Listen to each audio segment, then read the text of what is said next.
जी अस्सलाम वालेकुम। कैफ 7 लेक्चर 2 आज के लेक्चर का आगाज़ करते हैं। सब्जेक्ट है हमारा कंपनी लॉ। प्रीवियस ओरिएंटेशन वाले लेक्चर में हम लोगों ने डिस्कशन की थी कि टाइप्स ऑफ बिजनेस ऑर्गेनाइजेशन अमूमी तौर पे 3 तरह की होती हैं: सोल प्रोप्राइटरशिप, पार्टनरशिप और कंपनी। ठीक है, जो हमारा ये सब्जेक्ट है कंपनी लॉ, ये basically company type of business organisation से रिलेट करता है। ठीक है, कि एक कंपनी फार्म में जब आप बिजनेस करते हैं उसको कौन कौन सी लीगल रिक्वायरमेंट्स को फॉलो करना पड़ता है। ठीक है, तो कंपनीज के ऊपर लॉज जो एप्लीकेबल होते हैं इनकी बारी तो बाद में आएगी। पहले तो हमने ये कंसेप्ट क्लियर करना है कि कंपनी का मतलब क्या होता है, कंपनी किसे कहते हैं। ठीक है, इससे पहले हमें समझना पड़ेगा सोल प्रोप्राइटरशिप और पार्टनरशिप को क्योंकि जब भी हम किसी नए कंसेप्ट को सीखते हैं उसको प्रीवियस एग्जिस्टिंग जो ऑलरेडी हमने कंसेप्ट सीखे होते हैं उनके साथ कंपेयर करके सीखें तो आसानी से चीज़ समझ आ जाती है। पहले हम सीखेंगे कंपनी का कंसेप्ट क्या है, फिर उसके बाद हम सीखेंगे कि इस कंपनी के ऊपर लॉज कौन कौन से एप्लीकेबल हैं। ठीक है, इमेजिन कीजिए कि आप आज से कोई 150, 250, 300 साल पहले की दुनिया में हैं और बिजनेस कर रहे हैं। उस वक्त जो बिजनेस होता था वो नॉर्मली सोल प्रोप्राइटरशिप की शक्ल में होता था और पार्टनरशिप की शक्ल में होता था। सोल प्रोप्राइटरशिप किसे बोलते हैं भला, किसे बोलते हैं? जिसमें ओनर एक हो, शाबाश, सिंगल ओनर। वर्कर की तादाद कुछ भी हो सकती है, वर्कर की तादाद से गर्ज नहीं है, गर्ज किससे है? ओनर्स की तादाद से, सिंगल ओनर हो। और पार्टनरशिप किसे बोलते हैं? जिसमें दो या दो से ज्यादा ओनर्स हो। ठीक तो अरसा दराज तक इसी सोल प्रोप्राइटरशिप और पार्टनरशिप शक्ल में बिजनेस चलता रहा। लेकिन फिर आहिस्ता आहिस्ता जैसे जैसे इंडस्ट्रियल रेवोल्यूशन आया, इंडस्ट्री बनना शुरू हुई, फैक्ट्रीज लगना शुरू हुई, तो ज़रूरत इस बात की पड़ी, जो बिजनेस था बिजनेस वो कम्प्लेक्स होना शुरू हो गया, वो समझ लीजिए मुश्किल होना शुरू हो गया, कंपटीशन भी बढ़ गया। अब एक पर्सन एक चीज़ मशीनरी के ऊपर बना रहा है, दूसरा पर्सन वही चीज़ मैनुअली हाथ से बना रहा है। ज़ाहिर है दोनों की एक्यूरेसी और स्पीड में फ़र्क होता था। तो आहिस्ता आहिस्ता बिजनेस में मशीनरी का इस्तेमाल का ट्रेंड ज़्यादा होता गया। लेकिन प्रॉब्लम ये होती थी कि वो बहुत एक्सपेंसिव होती थी, उसके लिए बहुत ज़्यादा पैसों की ज़रूरत पड़ती थी। तो उसके लिए फिर ज़रूरत इस बात की पड़ी कि भैया कोई ऐसा बिजनेस होना चाहिए जिसमें ओनर्स की तादाद की कोई लिमिट ना हो।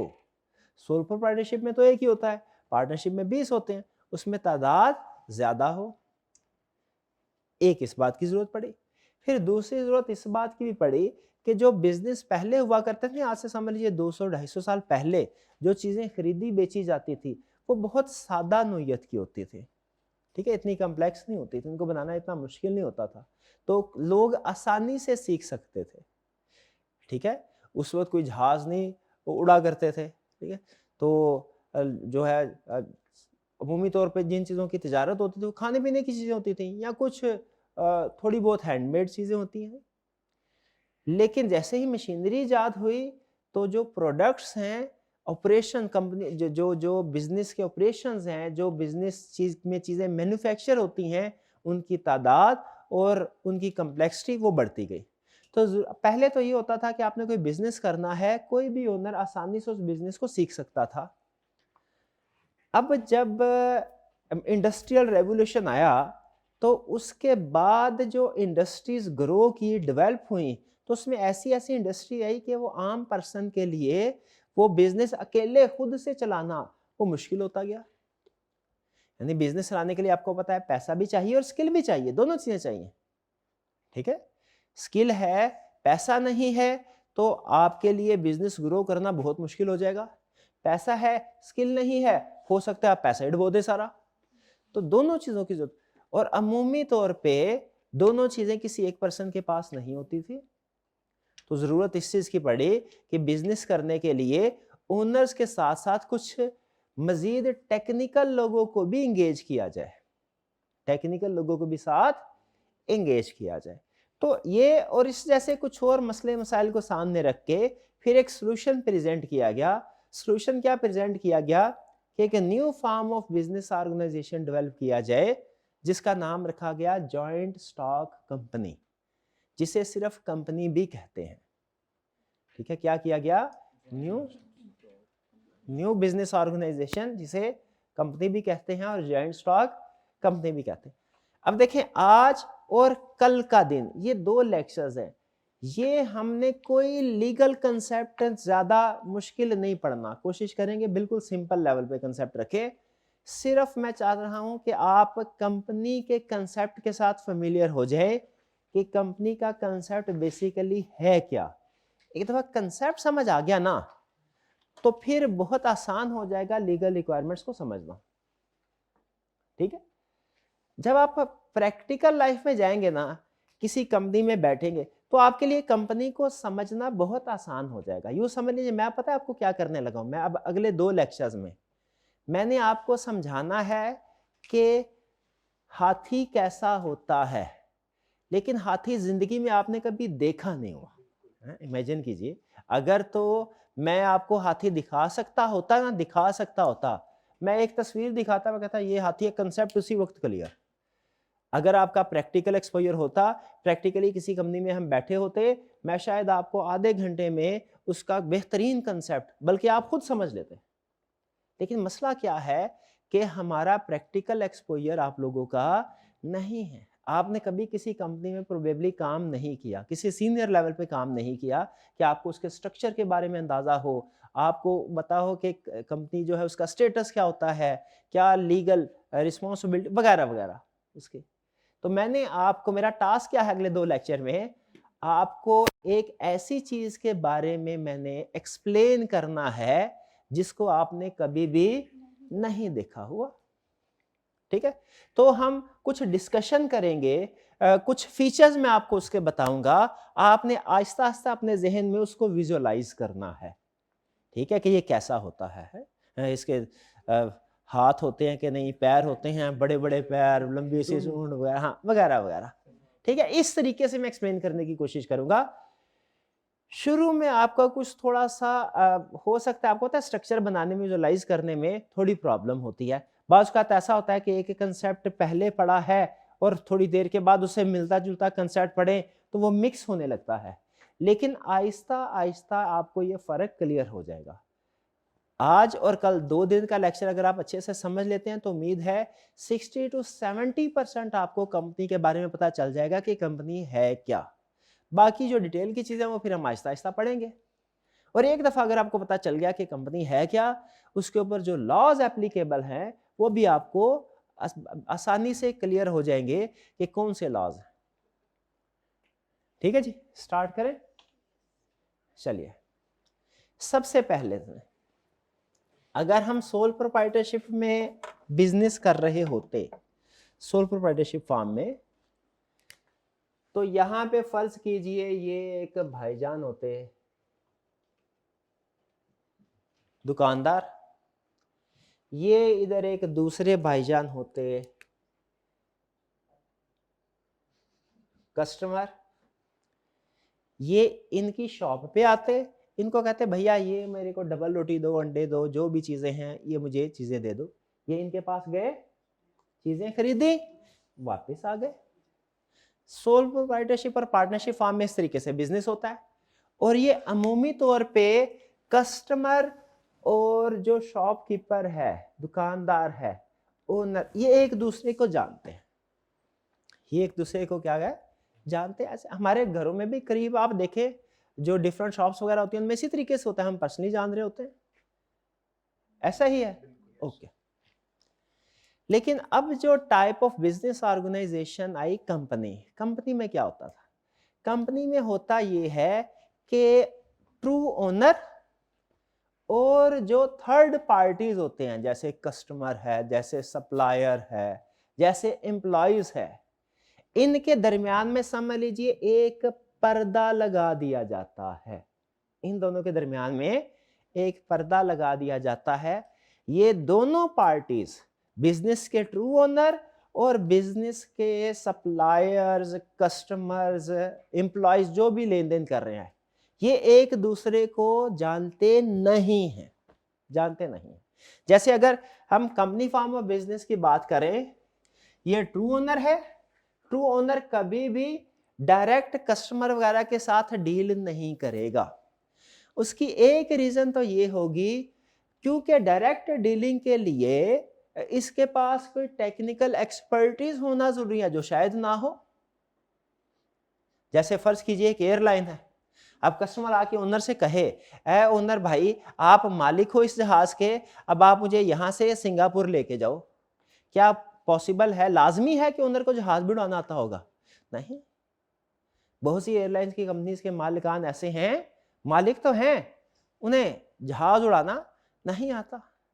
प्राइवेट हॉस्पिटल्स के मालिक हैं, लेकिन डॉक्टर नहीं है, ऑपरेट नहीं कर सकते किसी को। तो दरमियान में एक पर्दा लगा दिया जाता है, ठीक है, समझिए, ये एक गैबी पर्दा है, ये एक गैब। लेकिन इसका मकसद क्या है या इसका पर्पस क्या होता है कि जो ऐसे लोग जो डील कर रहे हैं बिजनेस के साथ, वो बिजनेस के ट्रू ओनर को ना देख सके, ना जान सके, और जानना जरूरी भी नहीं है। मैं फर्ज कीजिए अगर किसी प्राइवेट हॉस्पिटल में जाता हूं, मुझे इस चीज से गर्ज नहीं है कि इसका मालिक कौन है, मुझे इस चीज से गर्ज है कि क्या मेरी जो प्रॉब्लम है वो यहाँ पे सॉल्व हो जाएगी कि नहीं, ट्रीटमेंट हो जाएगा कि नहीं मैं जिस प्रॉब्लम के लिए। तो ये समझ लीजिए थर्ड पार्टीज हैं, ये ओनर है, इन दोनों के दरमियान में ये एक पर्दा लगा दिया गया। इस पर्दे का एक नाम रखा जाता है, ठीक है, इस पर्दे को बोलते हैं हम कंपनी, और इसका कोई नाम रखा जाता है। जैसे फर्ज कीजिए इसका हम कुछ भी नाम रख लेते हैं, हम फॉर एग्जाम्पल समझाने के लिए कह रहा हूं, इसका हम नाम रख लेते हैं मिचल्स लिमिटेड, ठीक है जी। अब ये बिजनेस है, ये कंपनी है, यहां पे इस एरिया के अंदर बिजनेस हो रहा होगा, ये बिजनेस से बाहर इसके ओनर है, और ये थर्ड पार्टी जिन्होंने बिजनेस के साथ इंटरैक्ट करना है। अब बिजनेस दो लेवल पे काम कर रहा होगा, एक डे टू डे बेसिस पे थर्ड पार्टी के साथ किसी से लेना, किसी से देना, खरीदना, बेचना, एम्प्लॉयज के काम करवाना, प्रोडक्शन करना, डिस्पैच करवाना, रिसीव कर, ये सारी एक्टिविटीज हो रही होंगी इस एंड पे, ठीक है। फिर उसके बाद इस बैकएंड पे क्या होगा, साल खत्म होने के बाद इस बिजनेस की सारी एक्टिविटीज का हिसाब किताब लगाया जाएगा फाइनेंशियल स्टेटमेंट्स की शक्ल में, और वो फाइनेंशियल स्टेटमेंट्स ऊपर शेयर होल्डर्स को दे दी जाएंगी, ताकि अगर प्रॉफिट हुआ है तो फिर उनको जो भी उनका डिविडेंड वगैरह है वो मिले। यहां पे रुक के मुझे बताइए, क्या ये जो मालिकान है इनको डे टू डे बेसिस पे इंटरफेयर करना चाहिए? नहीं करना, इन्हें इससे गर्ज भी नहीं है, इन्हें तो सिर्फ इससे गर्ज है भैया हमने पैसा लगाया है, साल के बाद प्रॉफिट कितना हुआ और हमें मुनाफा कितना मिलेगा, इससे ऐसा ही है, ठीक है। तो ये ओनर अलग है, थर्ड पार्टीज अलग है, और ये कंपनी या जो बिजनेस है ये अलग है। पहला चेक पॉइंट बताइए, ये कंसेप्ट समझ आता है आपको? कोई प्रॉब्लम तो नहीं इसमें? आगे चलते हैं। सोल प्रोप्राइटरशिप में जो ओनर होते थे उन्हें कहते थे सोल प्रोप्राइटर, पार्टनरशिप में जो ओनर होते थे उन्हें कहते थे partner. Company form of business organisation में जो ओनर्स होते हैं आपके ख्याल में क्या एक होता होगा? यहाँ पे तो मैंने एक ही, वो होंगे बड़े, बहुत से होंगे, हजारों ओनर्स होते हैं, कुछ कंपनीज के ओनर्स हजारों होते हैं, कुछ बड़े होते हैं कुछ छोटे। किसी के पास हो सकता है कंपनी के 20% ओनरशिप एक बंदे के पास हो, किसी के पास हो सकता है 10% हो, किसी के पास हो सकता है 0.002% हो, डिपेंड करता है। तो ओनर्स की तादाद बहुत ज्यादा होती है। Company form of business organisation में इन ओनर्स को हम बोलते हैं शेयर होल्डर। इनको क्या बोलते हैं? Share holder. अब इनको शेयर होल्डर क्यों बोलते हैं ये कल समझाना है मैंने, क्योंकि आज के लेक्चर में बहुत ज्यादा टेक्निकल कंसेप्ट मैं इकट्ठे नहीं कर सकता, ये कल कि ओनर्स को, भाई सोल प्रोप्राइटर को सोल प्रोप्राइटर कहते हैं, समझ आती है बात। पार्टनर को पार्टनरशिप के अंदर जो ओनर्स होते हैं उनको पार्टनर्स कहते हैं, ये भी बात समझ आती है। भाई कंपनी के अंदर जो ओनर है इनको शेयर होल्डर्स क्यों बोला जाता है, ये हम इंशाल्लाह कल के लेक्चर में समझेंगे। ठीक है जी। तो ये ऊपर बहुत से शेयर होल्डर्स हैं। अब सवाल यहां पे ये पैदा होता है, ये जो कंपनी है ना, कंपनी इसको बोलते हैं, ये आर्टिफिशियल पर्सन है। ये क्या है? इंटरेस्टिंग टर्म है आर्टिफिशियल पर्सन। पर्सन है लेकिन आर्टिफिशियल है। मैं पर्सन हूं, क्या मैं आर्टिफिशियल पर्सन हूं? नहीं, मैं नेचुरल पर्सन हूं। कैसे पता चला नेचुरल पर्सन? मैं सांस लेता हूं, खाता पीता हूं। ठीक है, ये नेचुरल पर्सन की निशानी है। ठीक है, नेचुरल पर्सन। आर्टिफिशियल पर्सन कौन होता है? जो नेचुरल पर्सन नहीं। आर्टिफिशियल पर्सन की एक क्लासिक एग्जांपल है रोबोट। जो रोबोट हम बनाते हैं, बज़ाहिर दिखने में वो इंसान की तरह है, काम भी ऐसे ही करेंगे। आने वाले वक्तों में तो मजीद वो नेचुरल होते जाएंगे, ह्यूमनाइज होते जाएंगे। ठीक है, लेकिन जितना मर्जी उनमें फीचर्स ऐड कर ले, at the end of the day वो क्या है? आर्टिफिशियल पर्सन है। आर्टिफिशियल पर्सन है। ठीक है, ठीक है, यानी अच्छा आर्टिफिशियल पर्सन है, लेकिन याद रखे ये ऐसे आर्टिफिशियल पर्सन है, कंपनी भी उसकी तरह आर्टिफिशियली पर्सन है, जैसे एक रोबोट है। जैसे आपके जहन में कंपनी का कंसेप्ट है, ऐसे लगे जैसे एक रोबोट जहन में आ गया है, लेकिन उस रोबोट को एक बर्थ सर्टिफिकेट भी दिया गया है। हम नेचुरल पर्सन का भी बर्थ सर्टिफिकेट होता है ना, उस कंपनी का, उस रोबोट का भी एक बर्थ सर्टिफिकेट है, जिसके ऊपर वो तारीख लिखी होती है कि किस तारीख को इसकी बर्थ हुई, ये क्रिएट हुआ। ठीक है जी, ये ऑपरेशनल हुआ, बिल्कुल कुछ कोई भी लफ्ज इस्तेमाल कर ले। ठीक है जी, ये हो गया हमारी कंपनी, एक आर्टिफिशियल पर्सन। क्या ये नेचुरल पर्सन की तरह काम कर सकता है? अब यहां पे रुके, कुछ सवाल जवाब मैं करना चाहता हूं आर्टिफिशियल पर्सन के कंसेप्ट को मजीद क्लियर करने के लिए। आर्टिफिशियल पर्सन भाग दौड़ सकता है, रोबोट भाग दौड़ सकता है। Artificial person, sorry, natural person भाग दौड़ सकता है। क्या आर्टिफिशियल पर्सन यानी ये रोबोट भाग दौड़ सकता है? भाग दौड़ सकता है, बिल्कुल। अच्छा, नेचुरल पर्सन जो है वजन उठा सकता है, आर्टिफिशियल पर्सन उठा सकता है? नेचुरल पर्सन गाड़ी ड्राइव कर सकता है, आर्टिफिशियल पर्सन, ये रोबोट गाड़ी ड्राइव कर सकते हैं? बिल्कुल। इसका मतलब यह हुआ है ये आर्टिफिशियल पर्सन बज़ाहिर इंसान, लेकिन इंसानों जैसे काम कुछ कर सकता है। आपको हैरानगी तो नहीं होती ये देख के कि रोबोट जो है वो सामान एक जगह से उठा के दूसरी जगह रख रहे हैं, रोबोट गाड़ियां चला रहे हैं? नहीं, बल्कि अब तो रोबोट की भी जरूरत नहीं है, वो ड्राइवरलेस कार्स का भी दौर आ गया, उसकी भी जरूरत नहीं, तो काम कर सकते हैं, बिल्कुल। अच्छा, मुझे ये बताइए, ये जो हमारी कंपनी है, अब असल में जो बिजनेस हो रहा है वो ओनर्स डायरेक्टली फेस पे नहीं है। फेस पे कौन है? कंपनी। कंपनी है, फिलहाल कंपनी है। अब अगर ओनर होते तो वो जो काम कर रहे होते, जैसे किसी के साथ सेल किया, किसी को सेल किया है तो उसके साथ सेल एग्रीमेंट किया, परचेज किया तो परचेज एग्रीमेंट किया, कोई नौकरी लेने के लिए आया तो ओनर डिसाइड करता है भैया इसको मैंने जॉब देनी है कि नहीं देनी। ये सारे फैसले, किससे चीजें खरीदनी है, किसको बेचनी है, प्रॉपर्टी खरीदनी है, अपने नाम पे खरीदनी है, क्या ये सारी चीजें एक कंपनी भी कर सकती है? सवाल ये है। कंपनी आर्टिफिशियल पर्सन है, क्या कंपनी लोगों के साथ कॉन्ट्रैक्ट कर सकती है? सेल का कॉन्ट्रैक्ट कर सकती है, परचेज का कॉन्ट्रैक्ट कर सकती है, एम्प्लॉयमेंट का कॉन्ट्रैक्ट कर सकती है? क्या कंपनी अपने नाम पे चीजें खरीद सकती है? क्या ऐसा हो सकता है किसी कंपनी के नाम पे प्लॉट हो, कोई घर हो, कोई बिल्डिंग हो? तो ये ऐसा कैसे हो सकता है? वो तो आर्टिफिशियल पर्सन है। लेकिन उस आर्टिफिशियल पर्सन को लॉ एक्नॉलेज करता है, रिकॉग्नाइज करता है कि इसकी एक हैसियत, इसका एक वजूद है। ये नजर नहीं आ रही हमें, लेकिन इसका एक वजूद, लॉ इसको एक्नॉलेज करता है। इसीलिए ये सारे काम जो ओनर कर सकते हैं, नेचुरल पर्सन, वो एक कंपनी भी कर सकती है। ठीक है जी। और क्या कंपनी अपने ओनर से डिफरेंट कोई चीज है कि ओनर ही का दूसरा नाम कंपनी है? डिफरेंट चीज है। शाबाश, ठीक है जी, यहां तक क्लियर है? अच्छा, कंपनी अपने नाम पे एसेट्स खरीद भी सकती है, लोगों के साथ कॉन्ट्रैक्ट भी कर सकती है। लेकिन मुझे ये बताइए, एक रोबोट की जैसी एग्जांपल हमने ली थी, क्या रोबोट टेक्निकली स्पीकिंग खुद से चलता है? जब वो असल में चल रहा होता है ना, हमें लग रहा होता है खुद से चल रहा है, असल में खुद से नहीं चल रहा।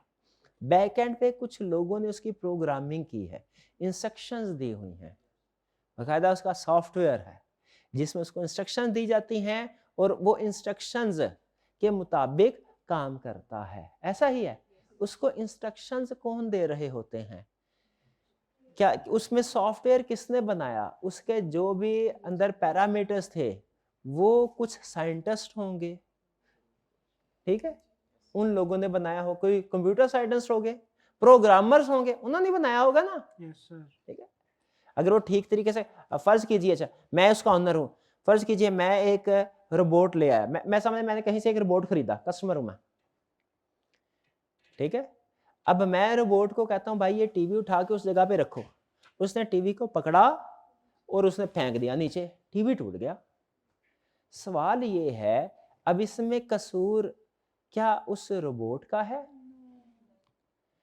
क्या उस पर्सन का है जिसने रोबोट बनाने के लिए मुख्तलिफ चीजें दी, स्टील वगैरह, या उस कंप्यूटर साइंटिस्ट का है, प्रोग्रामर का है जिसने प्रोग्रामिंग इंस्ट्रक्शंस बिल्ड की उसके अंदर? किस? शाबाश, ठीक, उसी का कसूर है ना। जिसने खरीद के मटेरियल वगैरह प्रोवाइड किया जिससे वो रोबोट बना है, उसका कसूर तो नहीं है, हालांकि पैसा उसी का लगा है, लेकिन उसके पीछे डिसीजन मेकिंग किसकी हुई है? साइंटिस्ट की, प्रोग्रामर की। ओनर की डिसीजन मेकिंग नहीं। ओनर का काम कितना है? सिर्फ इतना कि उसने चीजें इकट्ठी करके जो भी जरूरी थी बनाने के लिए वो प्रोवाइड कर दे, उसमें सही या गलत इंस्ट्रक्शन जो है वो प्रोग्रामर ने बनाई। एग्जैक्टली उसी तरीके से मुझे बताइए, ये रोबोट तो एक एग्जांपल लेके हम चल रहे हैं ना, ये कंपनी जो है, बताइए क्या ये खुद से चलेगी ऑटो पायलट मोड पे, कि इसका कुछ कोई ना कुछ लोग इंस्ट्रक्शंस दे रहे होंगे? क्या वो जो लोग इंस्ट्रक्शन दे रहे हैं टेक्निकल लोग होंगे कि नॉन टेक्निकल लोग होंगे? वो ओनर होंगे क्या? नहीं नहीं, ओनर तो टेक्निकल होते ही नहीं है। वो कौन होंगे? वो उस फील्ड के माहिर होंगे, उस इंडस्ट्री के माहिर होंगे जिस इंडस्ट्री से ये कंपनी बिलोंग करती है। टेक्सटाइल कंपनी है तो टेक्सटाइल बिजनेस के माहिर होंगे, शुगर कंपनी है तो शुगर बिजनेस के माहिर होंगे, एयरलाइन कंपनी है उसके माहिर होंगे, फ्रूट कंपनी है उसके माहिर होंगे, मतलब जो भी बिजनेस है ऐसा ही है। ऐसे लोगों को हम कहते हैं डायरेक्टर्स। क्या कहते हैं? तो बेसिकली जो कंपनी रन होती है, चलती है, इस कंपनी को कौन चला रहे हैं? डायरेक्टर्स। जितनी भी थर्ड पार्टीज हैं, वो कस्टमर हो, वो सप्लायर्स हो, वो कोई भी लोग हो, उनकी डीलिंग किसके साथ होती है? डायरेक्टर्स के थ्रू, डायरेक्टर्स के साथ या के शेयर होल्डर के साथ? डायरेक्टर के साथ। अच्छा, अगर कंसेप्ट बिल्ड हो रहा है आहिस्ता आहिस्ता, तो मुझे बताइए, यहाँ पे एक कस्टमर है, उसने मिचेल्स लिमिटेड को कुछ फ्रूट सेल करने हैं, प्रोवाइड करने हैं, ताकि वो अपनी प्रोसेसिंग में इस्तेमाल कर ले।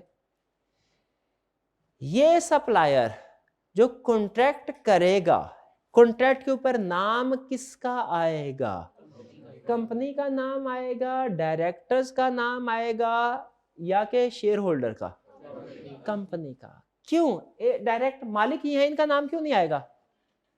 इनका नाम क्यों नहीं आएगा? क्योंकि भैया ये सेपरेट है। ये कौन है? सेपरेट है। और ये कंपनी क्या है? सेपरेट है। अकाउंटिंग में आप लगभग यही कंसेप्ट पढ़ते हैं, थोड़ा सा सिंपल वे में। उधर होता है सेपरेट एंटिटी कंसेप्ट, जिसमें आपको यह बताया जाता है कि ओनर्स की ट्रांजैक्शन, कंसेप्ट बेसिकली वही है लेकिन थोड़ा सा सिंपल फॉर्म में, कि ओनर्स की ट्रांजैक्शन अलग है, बिजनेस की ट्रांजैक्शन अलग है, हम जो अकाउंटिंग करते हैं वो किसकी करते हैं, बिजनेस की करते हैं। बैकएंड पे कंसेप्ट यही है, थोड़ा सिंपल वे में। उसी तरीके से यहां पे मैं आपको लॉ में, कंपनी लॉ में क्या समझा रहा हूं कि एक ओनर है और एक बिजनेस है। ओनर की हैसियत अलग है, बिजनेस की हैसियत अलग है। ठीक है, हम जो लॉज एप्लीकेबल होंगे पढ़ रहे हैं वो बिजनेस के ऊपर पढ़ रहे हैं। बिजनेस के ऊपर कौन से लॉज एप्लीकेबल हैं, ओनर्स के ऊपर कौन से लॉज एप्लीकेबल हैं, वो हम नहीं पढ़ रहे उनकी जाती हैसियत में। ठीक है, इस कंसेप्ट को हम कहते हैं, अकाउंटिंग में आप कहते हैं सेपरेट एंटिटी कंसेप्ट, लॉ में कहते हैं सेपरेट लीगल स्टेटस। लॉ में क्या कहते हैं, सेपरेट लीगल स्टेटस। ठीक है, कि कंपनी जो है चूंकि एक आर्टिफिशियल पर्सन है, ओनर नेचुरल पर्सन है, कंपनी आर्टिफिशियल पर्सन है, कंपनी का स्टेटस डिफरेंट है ओनर से। ये नेचुरल पर्सन है, कंपनी आर्टिफिशियल पर्सन है, इन दोनों का स्टेटस एक दूसरे से डिफरेंट है। हम जो लॉज पढ़ेंगे वो किसके ऊपर एप्लीकेबल हो रहे हैं, किसके पॉइंट ऑफ व्यू से पढ़ेंगे, कंपनी के पॉइंट ऑफ व्यू से, ओनर्स के पॉइंट ऑफ व्यू से नहीं पढ़ेंगे, थर्ड पार्टी के पॉइंट ऑफ व्यू से भी नहीं पढ़ेंगे, कंपनी के पॉइंट ऑफ व्यू से। डन जी। हाँ, तो यही वो कह रहा है। पहले उसने देखे जो आज हमने आपको समझाने हैं कंसेप्ट, ये दो कंसेप्ट है, लेकिन ये याद रखे बेस है। ये अगर अच्छे से समझ आ गए ना, आगे इंशाल्लाह लॉ भी अच्छे से आसानी से समझ आना शुरू हो जाएगा। 3 टाइप्स ऑफ बिजनेस ऑर्गेनाइजेशन है, सोल प्रोप्राइटर एक ओनर के साथ, पार्टनरशिप 2 से 20 ओनर्स के साथ। ठीक है, कम ज्यादा हो सकता है, आपने पढ़ा होगा बैंकिंग बिजनेस में तादाद 10 होती है, और जो हमारा प्रोफेशनल फर्म्स होती हैं उनमें तादाद पार्टनर्स की 20 से ज्यादा भी हो सकती है, लगभग 2 से 20 होता है।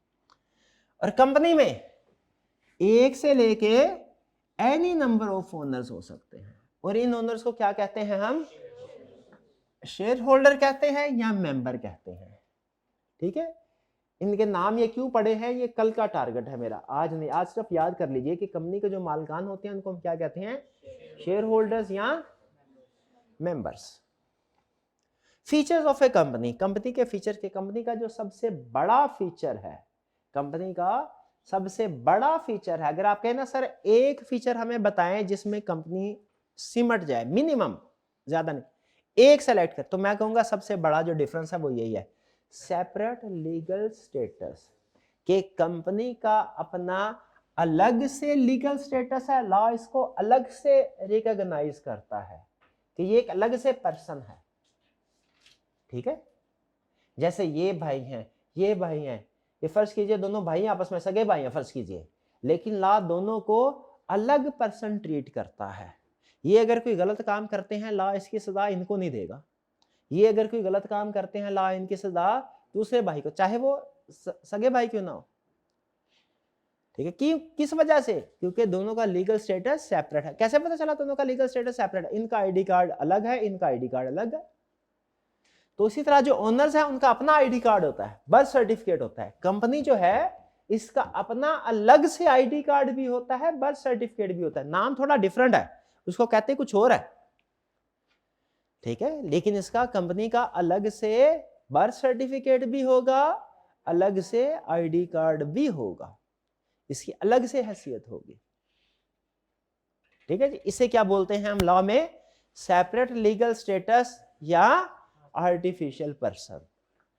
आर्टिफिशियल पर्सन, इससे फर्क क्या पड़ता है भला, कंपनी का स्टेटस अलग है, इसका बर्थ सर्टिफिकेट अलग है, इसका आईडी कार्ड अलग है, इसका मतलब क्या हुआ कि कंपनी चाहे तो अपने नाम से चीजें खरीद बेच सकती है।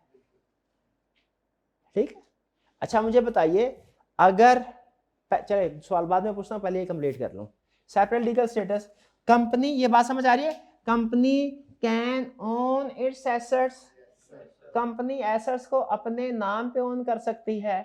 जो आप रजिस्टर्ड डॉक्यूमेंट्स देखेंगे उसमें किसी नेचुरल पर्सन का नाम नहीं आ रहा होगा, भाई ये प्रॉपर्टी लैंड किसके नाम पे है, ये मिस्टर असलम के नाम पे है क्या, नहीं नहीं असलम के नाम पे नहीं है, किसके नाम पे है, ये मिचेल्स लिमिटेड के नाम पे है, कंपनी के नाम पे प्रॉपर्टी होगी, उसके मालिक कौन होंगे, कंपनी।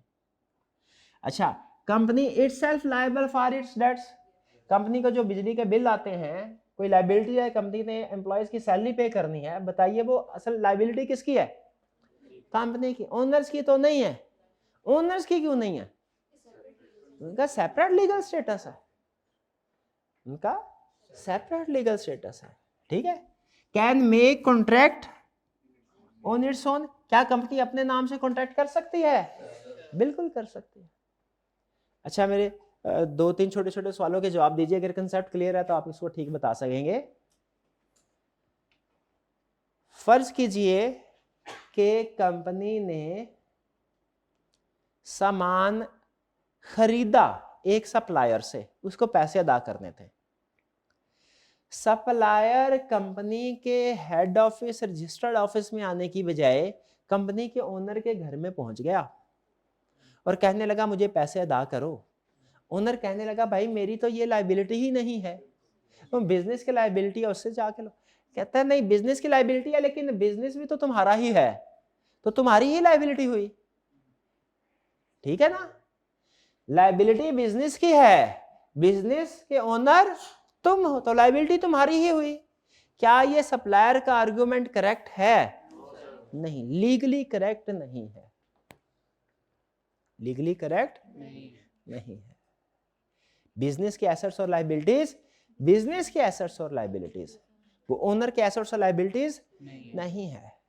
यानी एक एक एक केस था, उसमें जब उसने डिसीजन दिया तो ये एक मिलती जुलती लाइन लिखी जज ने, ये बड़ा अहम रूल है कि अगर एक कंपनी प्रॉपर्टी ओन करती है, कंपनी एक कोई प्रॉपर्टी ओन करती, तो जो कंपनी के शेयर होल्डर हैं वो कंपनी के ओनर हैं, कंपनी की प्रॉपर्टी के ओनर नहीं। प्रॉपर्टी की ओनर कंपनी, कंपनी के owner share holder, share holder direct property के ओनर नहीं है लीगली।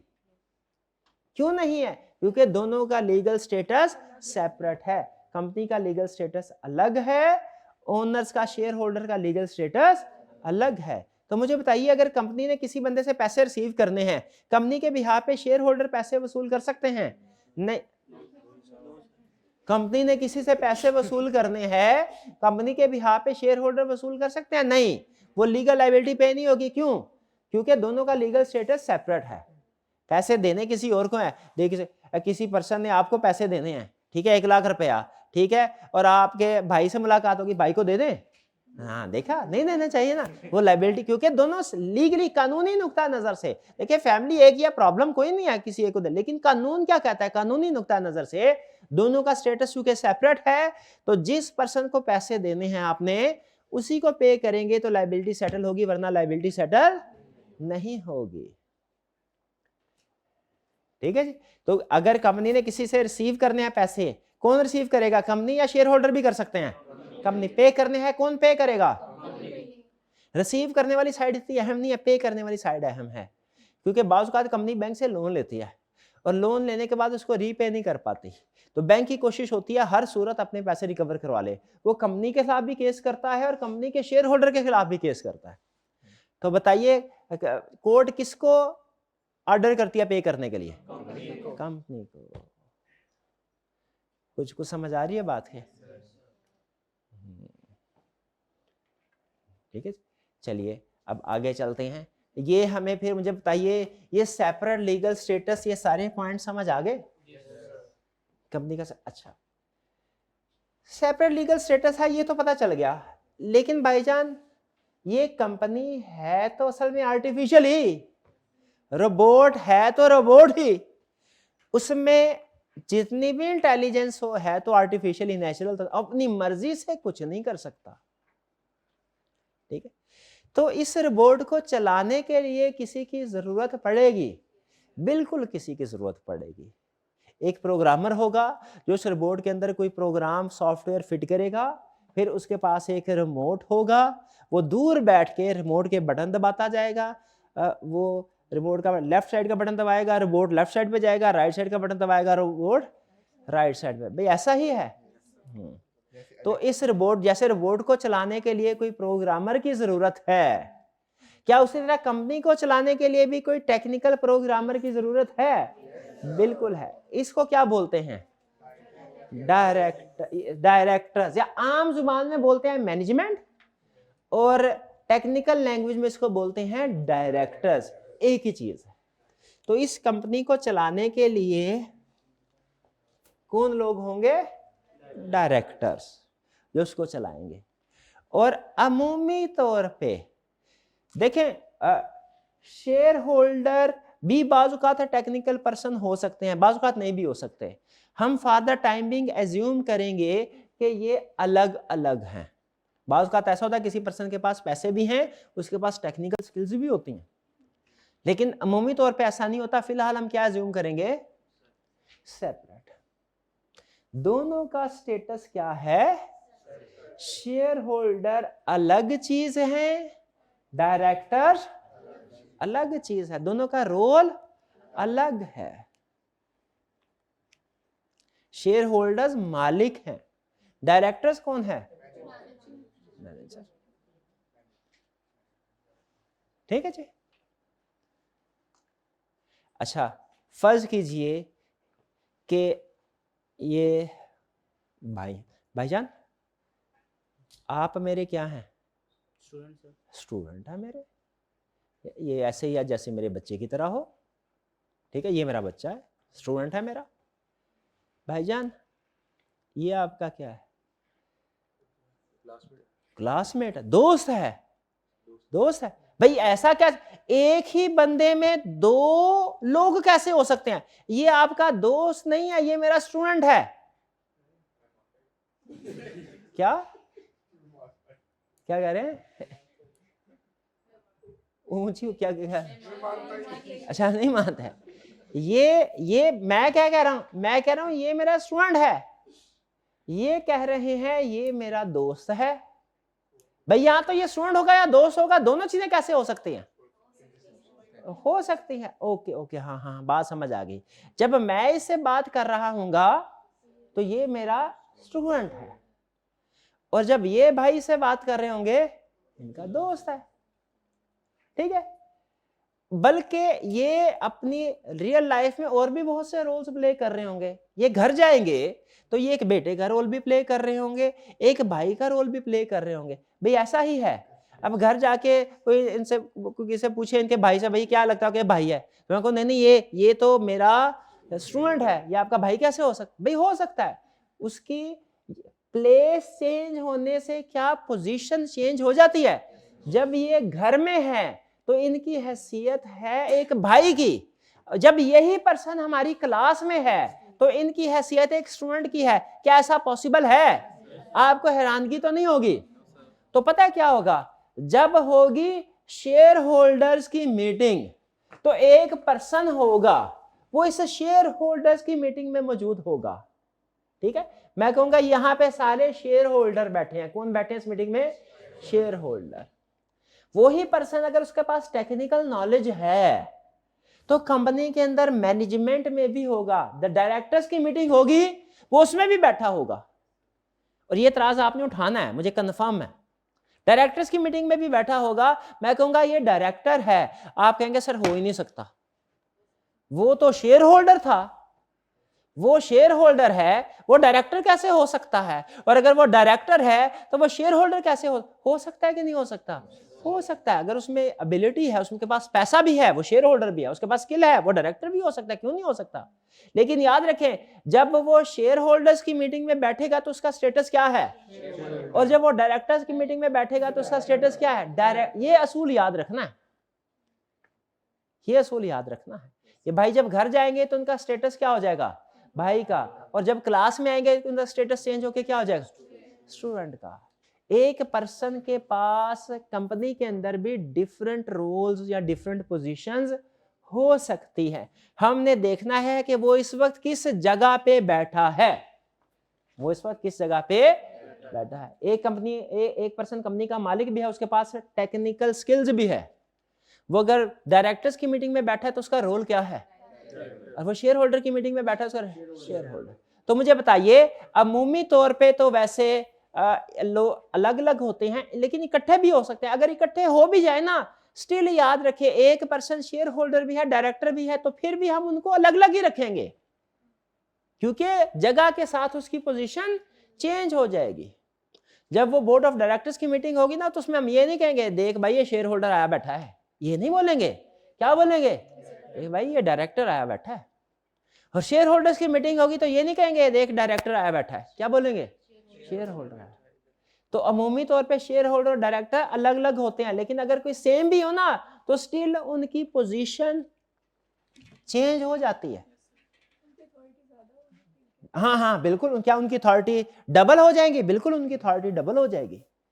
यानी उनके जब वो शेयर होल्डर की मीटिंग में जाएंगे तो उनके पास शेयर होल्डर की पावर्स होंगी, जब वो डायरेक्टर्स की मीटिंग में जाएंगे डायरेक्टर्स की मीटिंग, जाहिर है उनके पास पैसा भी है, पैसा लगा तो शेयर होल्डर बने, उसके राइट्स उनको अलग मिलेंगे। स्किल है, काम सीखा है उन्होंने, बिजनेस सीखा है, तो डायरेक्टर बने हैं, उसकी पावर्स अलग होगी। ठीक है जी। लेकिन शेयर होल्डर की मीटिंग में शेयर होल्डर की पावर, एक वक्त में पावर एक ही। शेयर होल्डर की मीटिंग में है तो कौन सी पावर है उसके पास? डायरेक्टर्स की मीटिंग में है तो डायरेक्टर की पावर। बहरहाल वापिस है, तो मुझे बताइए ये जो हमारी स्टोरी में कैरेक्टर्स हैं, अब ये कैरेक्टर है डायरेक्टर वाला, डायरेक्टर और शेयर होल्डर सेम है या डिफरेंट है? हमेशा डिफरेंट है। ये हमारा दूसरा फीचर है, separation of ownership from management. Separation of ownership from management, इसका मतलब क्या है? सेपरेशन फ्रॉम ओनरशिप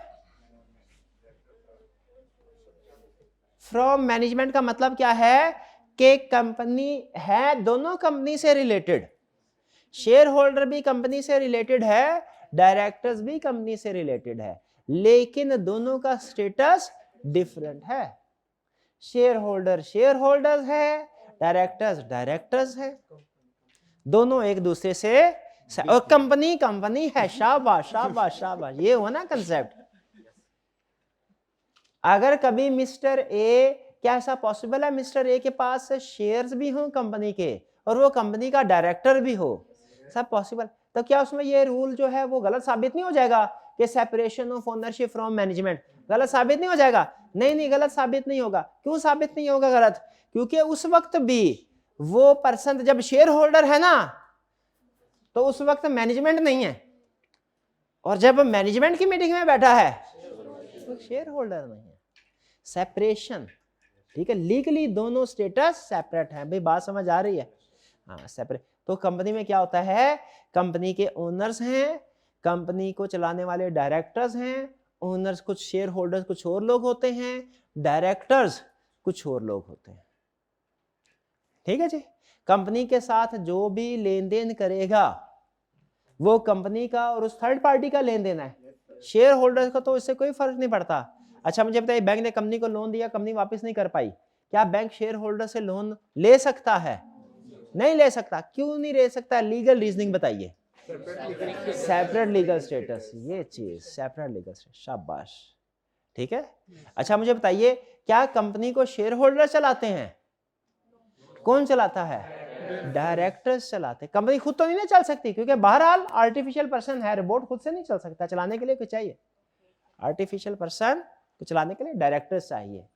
तो कंपनी ने कब दाएं तरफ जाना है, कब बाएं तरफ जाना है, कब सीधा जाना है, ये फैसले कौन करेंगे? डायरेक्टर्स करेंगे। उनकी मीटिंग होती है, उसमें वो फैसला करते हैं कि अब हमने क्या करना है, कंपनी के लिए क्या बेहतर है। क्लियर हुई है बात? तो इसे बोलते हैं separation of ownership from management. चलिए ये तो आपको समझ आ गया। तो कंपनी की लायबिलिटीज के लिए क्या शेयर होल्डर जिम्मेदार हैं? शेयर होल्डर्स की लायबिलिटीज के लिए कंपनी जिम्मेदार है? नहीं, दोनों सेपरेट हैं। ठीक है। कंपनी अपने सारे काम खुद करेगी थ्रू डायरेक्टर्स, थ्रू डायरेक्टर्स। ठीक है। कंपनी के ओनर्स कुछ और लोग हैं, separation of ownership from management, ये भी आ गया। ठीक है कंसेप्ट। नेक्स्ट है shares and share capital. Time है थोड़ा, हल्का सा कंसेप्ट अगर आप कर लेते हैं। अच्छा चले गपशप लगाते हैं, कोई कंसेप्ट नहीं पड़ता।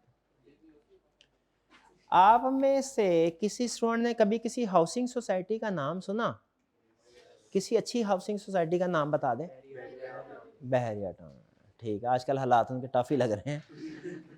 चले तो बहरिया टाउन, उस सोसाइटी में क्या होता है, एक बनती कैसे है सोसाइटी, पहले एलडीए से एक बहुत बड़ा जो एरिया है, रकबा है जमीन का, वो अलॉट करवा लिया जाता है अपने नाम पे, अप्रूवल लाइसेंस पहले जमीन खरीदी जाती है, एलडीए से अप्रूवल ली जाती है, भाई यहाँ पे हाउसिंग सोसाइटी बननी है, ठीक है। जैसे फर्ज कीजिए कि ये है वो एरिया, ठीक है, उसके बाद इस पूरे एरिया पे एक घर बना के उसको बेच दिया जाता है, ऐसा होता है।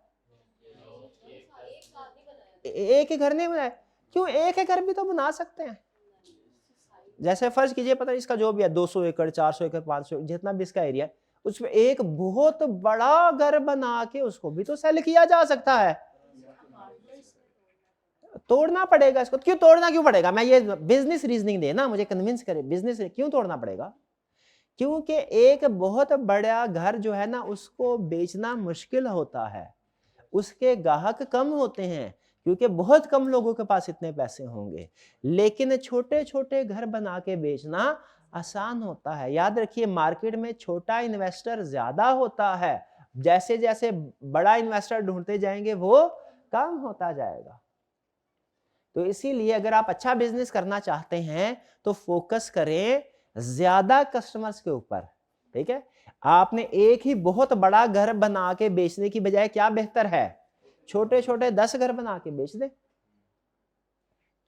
इस आइडिया के मुताबिक क्या किया जाता है, इसकी फिर कटिंग की जाती है, क्या की जाती है, कटिंग की। अब कटिंग मर्जी है, डेवलपर की मर्जी है, वो चाहे कनाल कनाल के प्लाट की कटिंग कर दे, चाहे वो 10-10 मरले के प्लाट की कटिंग कर दे, चाहे वो 5-5 मरले के प्लाट की कटिंग कर दे।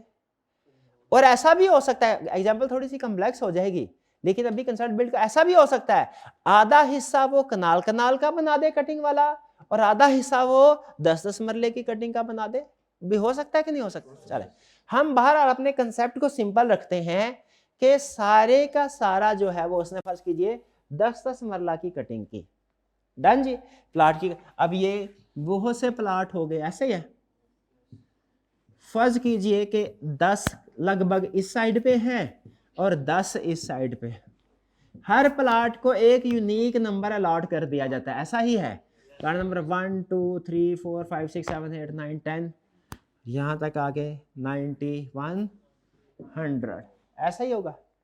कि नंबरिंग क्यों की जाती है,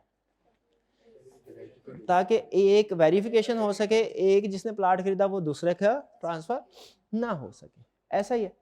अच्छा अगर कोई एक प्लाट खरीदना चाहे, फर्ज करे एक प्लाट की कीमत है 10 रुपए, एक प्लाट खरीदना चाहे कितने पैसे देगा डेवलपर को, 10 रुपए। और अगर वो कहे मैंने 2 प्लाट खरीदने, डेवलपर कहेगा नहीं नहीं मैं नहीं तेरे को 2 देने, मैं तो एक ही दूंगा, दूसरा ऐसे होगा। फिर डेवलपर कहेगा भाई मेरी तरफ से 10 ले लो, 10 ले सकते हैं, ओके। इसी तरीके से याद रखें, बिजनेस होता है ना उसको चाहिए पैसा, बिजनेस रन करने के लिए क्या चाहिए, पैसा। पैसा किसने इन्वेस्ट करना है, शेयर होल्डर ने। सोल प्रोप्राइटरशिप और पार्टनरशिप में कोई रेगुलेशन नहीं होती, कोई सिस्टम नहीं होता, उसमें जब जैसे जितने पैसों की जरूरत है वो बिजनेस में ओनर लाके डाल देते हैं। लेकिन जो कि company form of business organisation एक रेगुलेटेड बिजनेस है, इसमें रेगुलेशंस होती है, इसमें पहले पूछ लिया जाता है, जब आप कंपनी बनवाने के लिए जाते हैं ना, आपसे पहले पूछ लेते हैं भाई बताओ आपकी कंपनी जो है मैक्सिमम अपनी लाइफ में कितना कैपिटल इकट्ठा कर सकती है, मैक्सिमम कैपिटल बताएं जो ये रेज करेगी, जो चाहिए आपको मैक्सिमम।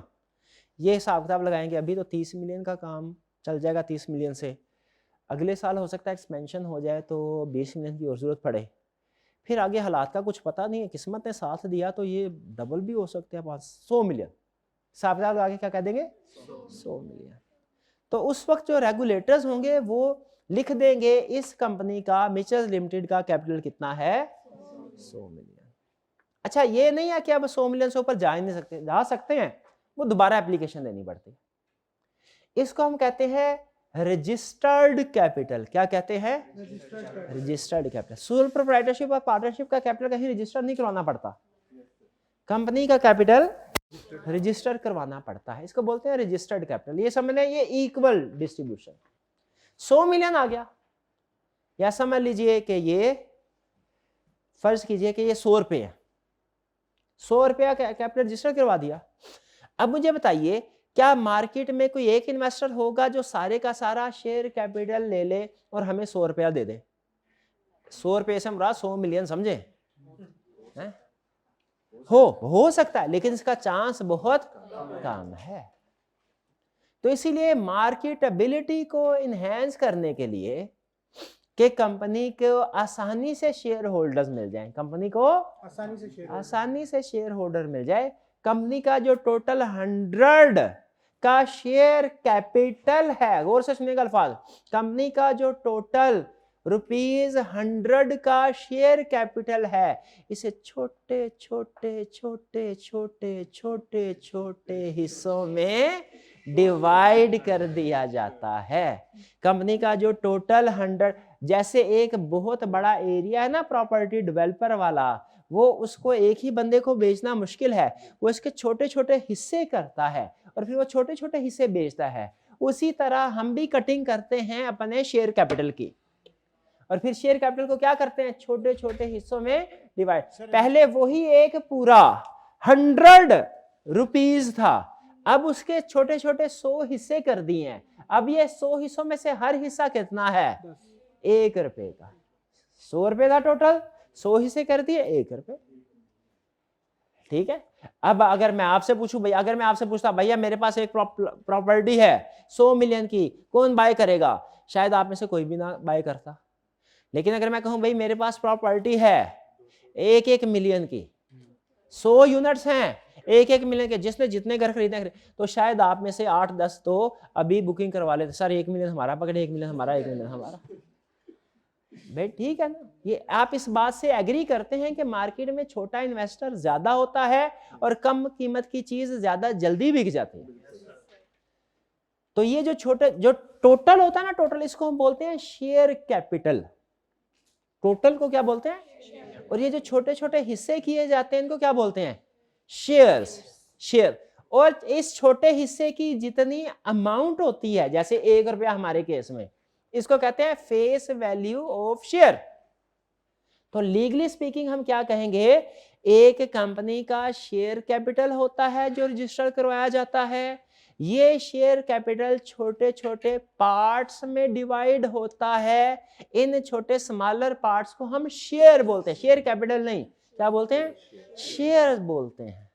और हर शेयर की एक फेस वैल्यू होती है, वो डिपेंड करता है किसी, जैसे कोई प्लॉट 5 मरले का, कोई 10 मरले, कोई कनाल का हो सकता है, वैसे ही किसी कंपनी का शेयर 5 रुपए का, किसी का 10 का, किसी का 20 का, किसी का 50 का, किसी का 100 का हो सकता है।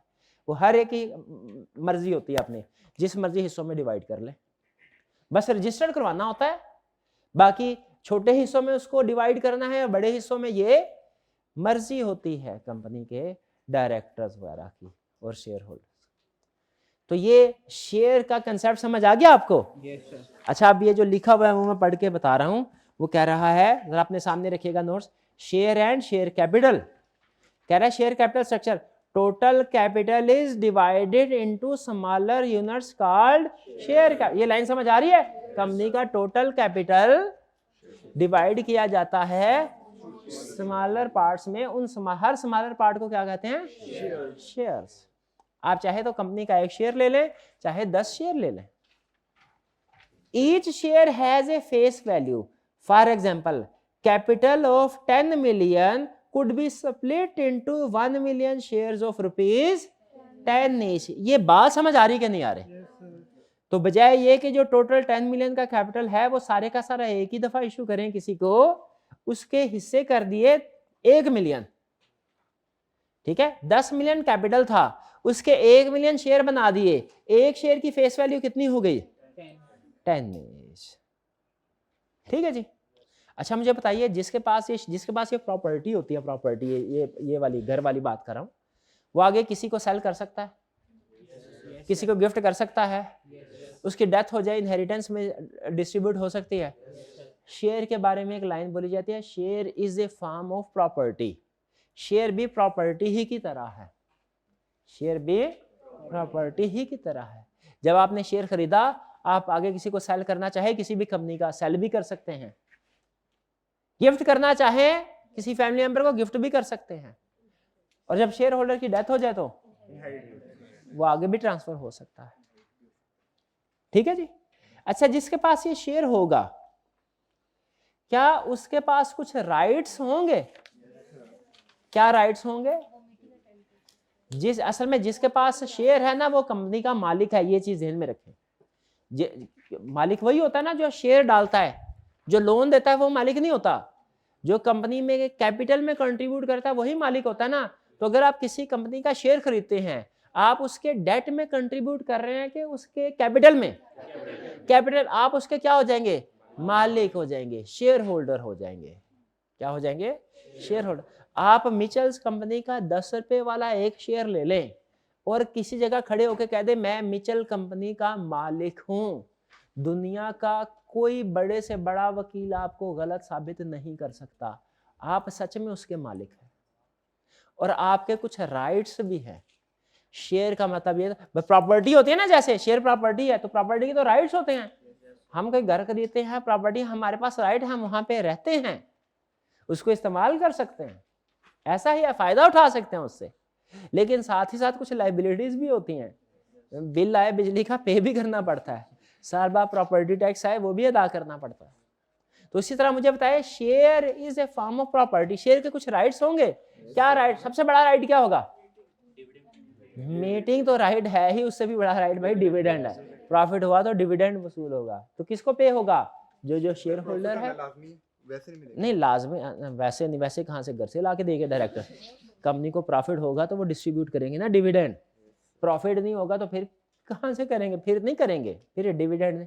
अच्छा, और कंपनी के बारे में जो साल के बाद मीटिंग होनी है और उस मीटिंग में कुछ बड़े बड़े फैसले होने हैं, जो शेयर होल्डर की मीटिंग होनी है, क्या अगर आपके पास किसी कंपनी का शेयर है, आप उस मीटिंग को अटेंड कर सकते हो? लेकिन याद रखें, कौन सी मीटिंग को अटेंड कर सकते हो? आप शेयर होल्डर्स की मीटिंग को अटेंड कर सकते हो, आप डायरेक्टर्स की मीटिंग को अटेंड, अगर आप शेयर होल्डर हो तो किस मीटिंग को अटेंड कर सकते हो और किसको नहीं कर सकते? और अगर डायरेक्टर हो तो डायरेक्टर की मीटिंग को अटेंड करोगे, शेयर होल्डर हो तो शेयर होल्डर की मीटिंग को अटेंड। अच्छा, सिर्फ मीटिंग को जाके अटेंड कर सकते हैं कि उधर कोई फैसला हो, फैसले में पार्टिसिपेशन भी कर सकते हैं? फैसले में पार्टिसिपेशन भी कर सकते हैं भाई, अपना वोट दे सकते हैं, यस या नो का। मानी जाती है कि नहीं वो अलग बात है, वोट तो दे सकते हैं ना भाई। हो सकता है ना हमने कुछ और वोट दिया हो, फैसला कुछ और हो जाए, ठीक है, तो वो कोई मसला, लेकिन राइट तो है ना। हमारे लिए यही बहुत है। ठीक है जी। तो ये है शेयर स्ट्रक्चर। समझ आया आपको क्या होता है? परपेचुअल सक्सेशन अभी नहीं पढ़ाना आपको, परपेचुअल सक्सेशन पढ़ाएंगे कल, ईद के बाद। खुदा का खौफ कर, ईद के बाद मैं अभी पढ़ा दूंगा परपेचुअल सक्सेशन भाई। ठीक है, ये समझ भूल गया सारा कुछ, अभी रिवाइज करवा देते हैं। हमने क्या पढ़ा? हमने ये पढ़ा कि बिजनेस की 3 टाइप्स है, soul proprietorship, partnership, company. Company में हमने ये पढ़ा कि ये इसमें ओनर्स की तादाद मिनिमम 1 और मैक्सिमम की कोई लिमिट नहीं है। जो सबसे अहम फीचर्स हमने पढ़े इसको पहचानने के लिए, अपने जहन में इसको बिल्ड करने के लिए कंपनी क्या होती है वो हमने क्या पढ़ा? कंपनी का सेपरेट लीगल स्टेटस। किससे सेपरेट है? अपने ओनर से, अपने डायरेक्टर से भी सेपरेट है, लेकिन ज्यादा ये इसमें ओनर समझना जरूरी है। ओनर से सेपरेट। सेपरेट होने का फिर इफेक्ट क्या हुआ? कंपनी एसेट खुद ओन कर सकती, कंपनी की एसेट कंपनी की एसेट है, कंपनी की लायबिलिटी कंपनी की लायबिलिटी है। कंपनी जो कॉन्ट्रैक्ट करेगी अपने नाम से करेगी। अगर कोई 2 नंबरी होती है, कोई लेने देने में प्रॉब्लम आती है, डिस्प्यूट आता है, लोग किसके खिलाफ केस करेंगे? कंपनी के खिलाफ केस करेंगे, शेयर होल्डर के खिलाफ केस नहीं करेंगे। ठीक है जी, ठीक है। कंपनी अपने नाम से कॉन्ट्रैक्ट। और separation of ownership from management का मतलब क्या है कि कंपनी को जो लोग ओन कर रहे हैं वो कौन है? शेयर। और जो कंपनी को चला रहे हैं वो डायरेक्टर्स है। ये दोनों अलग अलग होंगे। शेयर होल्डर्स की मीटिंग में शेयर होल्डर बैठेंगे, डायरेक्टर्स की मीटिंग में डायरेक्टर बैठेंगे। लेकिन वो मैंने आपको बता दिया, कभी कभी एक ही बंदा, लेकिन उसका स्टेटस शेयर होल्डर की मीटिंग में शेयर होल्डर का होगा, डायरेक्टर्स की मीटिंग में डायरेक्टर्स का होगा। फिर हमने शेयर कैपिटल का कंसेप्ट पढ़ा। जो सोल प्रोप्राइटरशिप में जितना भी कैपिटल होता है उसको बोलते हैं कैपिटल। पार्टनरशिप में जितना कैपिटल होता है उसे कहता है पार्टनर्स कैपिटल। कंपनी में जितना कैपिटल होता है उसे क्या कहते हैं? Share capital. उसे कैपिटल क्यों कहते हैं तो समझ आती है, वो ओनर्स ने पैसा डाला है। उसे शेयर कैपिटल क्यों कहते हैं? क्योंकि उसको छोटे छोटे हिस्सों में डिवाइड किया जाता है। हर छोटे स्मॉलर पार्ट जो होता है उसको क्या कहते हैं? शेयर। और उसकी भी कुछ वैल्यू होती है, फेस वैल्यू उसके ऊपर। अच्छा मुझे बताइए, ये भाईजान ऐलान कर रहे हैं बाहर जाके, मैं मिचल्स का मालिक हूँ, मैं मिचल्स का मालिक हूँ, एक सवाल का जवाब दें उसके बाद छुट्टी। मैं मिचल्स का मालिक हूँ। मैंने इनसे पूछा भाई आपके पास क्या सबूत है कि आप मिचल लिमिटेड का मालिक हैं? इनके पास क्या सबूत होगा? शाबाश, इनके पास शेयर्स होंगे। कहेंगे सर ये देखिए शेयर्स, ये देखिए शेयर। क्या शेयर्स के ऊपर कोई नंबर लिखा होगा? कंपनी का नाम लिखा होगा? कोई अमाउंट लिखी होगी? उस अमाउंट को क्या बोलते हैं? Face value. शाबाश, क्लियर जी। चलिए यहाँ तक अच्छा, किताब में ना कुछ ऊपर कंसेप्ट स्टार्ट में है डेफिनेशन, वो मैंने भी आपको नहीं करवाए। कुछ एंड वाले कंसेप्ट लर्निंग ऑब्जेक्ट वो नहीं करवाए, बेस बना रहा ना अभी। तो जितना को मैंने पढ़ाया ना आपने उतना ही पढ़ना है घर जाके। ये ना जो नहीं पढ़ाया वो समझना शुरू कर दें और कहें सर ने तो समझाया, कुछ समझ नहीं आ रही, सर ने ठीक समझाया नहीं। नहीं नहीं, जो नहीं समझाया उसको पढ़ना भी नहीं। वैसे टाइम हो, टाइम नहीं गुजारा और कोई एक्टिविटी नहीं है तो फिर पढ़ लें, वरना सिर्फ जितना पढ़ाया है उतना ही पढ़ना है आपने। क्लियर? कोई सवाल हो तो पूछ लीजिए। कोई सवाल नहीं? चलिए आज का लेक्चर यहाँ पे खत्म करते हैं हम। अल्लाह हाफिज।